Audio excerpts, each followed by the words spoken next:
Now, Ileana Chan is a producer at Empire Watch and co-host of Global Majority for Peace podcast, always well worth watching.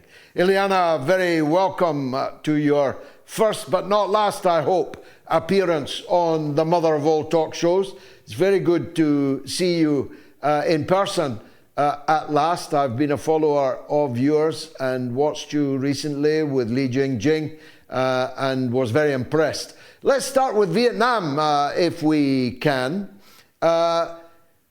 Sometimes relations between China and Vietnam have been rocky, but they're so warm now that there's a substantial contingent of the People's Liberation Army of China celebrating in Vietnam with the Vietnamese people the great historic victory 50 years ago today. The Americans are really not happy about it. Why would that be? Thank you so much for having me, George. Yes, of course, the Americans are not happy with that. There was a lot to be said about Xi Jinping visiting Vietnam, Cambodia, and Malaysia recently. Of course, Vietnam, Cambodia, and Malaysia are part of the ASEAN. Vietnam is China's third largest trading partner. So it makes sense for Xi Jinping to be visiting those allies in the region. And of course, the US doesn't have anything to offer except for the position of vassal states, which Vietnam is certainly not going to be doing anytime soon. So Trump has indeed pushed them closer together with his tariff shenanigans. Amazing how they keep doing that. It was formerly an article of faith from the time of Richard Nixon to keep Russia and China at loggerheads. And it should have been, you would have thought, from an imperialist standpoint, an article of faith to keep Vietnam and China as far apart as they could. And in both cases, it has spectacularly failed. The Communist Party of Vietnam, is still firmly in the saddle in Vietnam, and they have made rather a good job, just like the Chinese Communist Party, of running their country and their economy. Their living standards are so much higher than the last time I was in Vietnam, which is maybe 30 years ago or a little less, but not much. The living standard in Vietnam, the GDP of Vietnam, the salience of Vietnam in the world, in Asia and in the world more generally, is really very high. They've done well, the Vietnamese, since their great victory. Yes, they have. And communism obviously is a huge part of that. I think what they are very much aware of too is with the Washington-led anti-communist campaign that wreaked havoc across the world, really, in the 60s and 70s. I mean, that's not something they're going to forget. Millions of people, as you mentioned, died because of that. Unfortunately, the current administration has pretty much the same attitude towards communism.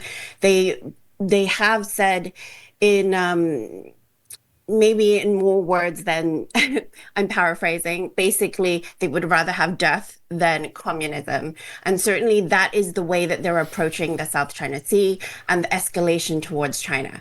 We are obviously looking at that region and wondering what will be the next Ukraine. You hear that a lot in current discourse. And the fact is, we have permanent U.S. troops stationed in Taiwan. We have 9 military bases in the Philippines. We had 2 missiles being deployed from the Philippines in January that reached the southeast coast of China. We have Japan, 55,000 U.S. troops in Japan being upgraded to more war fighting and operational what do they call it? More operational, I'm not sure what they call it, but basically they were upgraded, in the end of January. So we're looking at escalations all across that area, and Vietnam certainly doesn't want to be caught in the crossfire. None of us do. It's a new kind of communism, though, isn't it? Just like in China. The Chinese economic miracle has been achieved by allowing substantial sectors of capitalist activity under, if you like, the guiding hand of a centralized state. That's true of China. It's also true, isn't it, of Vietnam?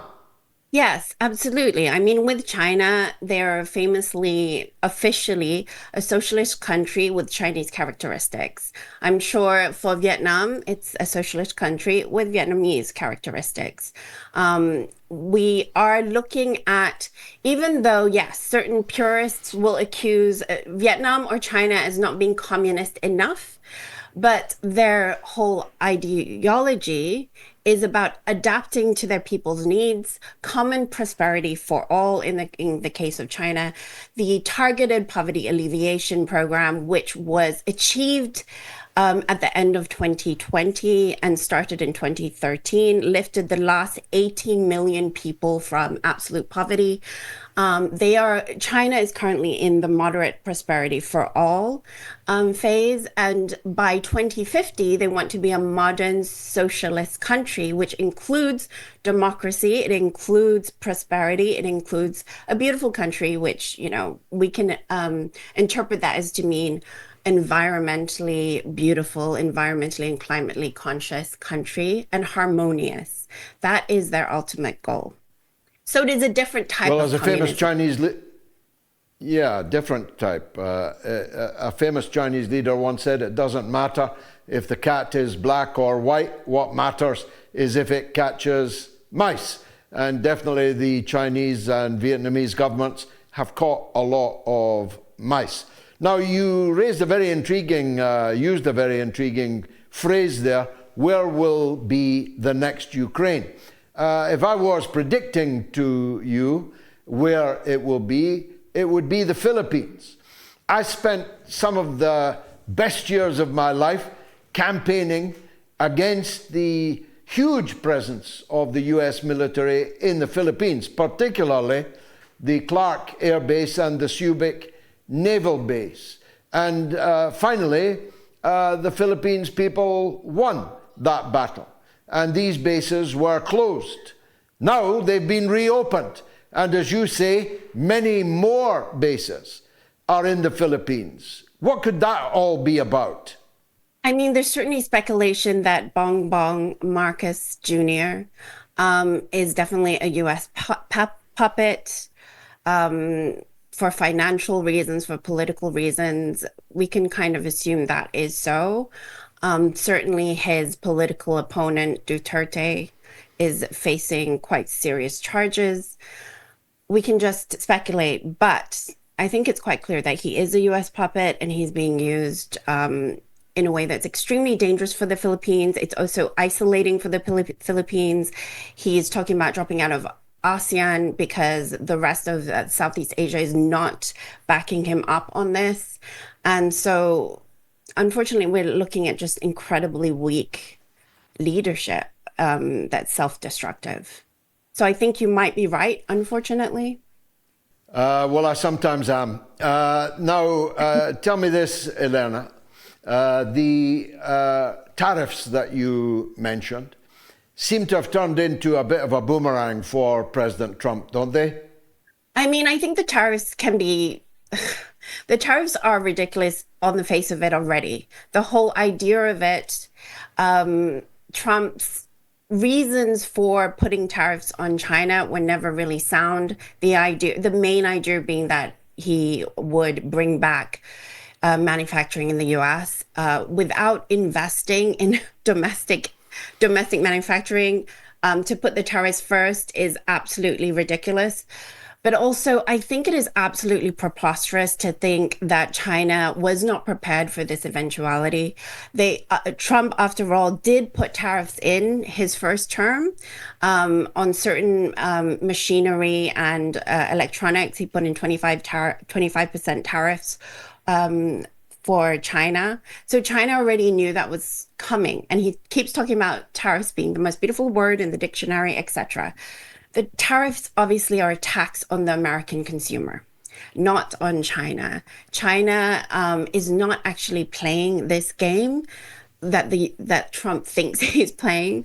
China simply is accelerating their original plans, which is to be a genuinely sovereign country. They've been investing in food sovereignty, technological sovereignty, and now, as we can see, as I mentioned earlier, Xi Jinping going to Malaysia, Cambodia, Vietnam, first of all, also moving soybean imports from the US to Brazil, beef imports as well from the US to Brazil and Australia. I mean, Trump may be thinking that he's doing some sort of tariff trade war, but the truth is, China is prepared for it. They've already put down the cards, which they said in March that they are ready to fight till the end for any type of war. So it's a fuss. It's basically a fuss that we will see in the next few months will blow back on the US.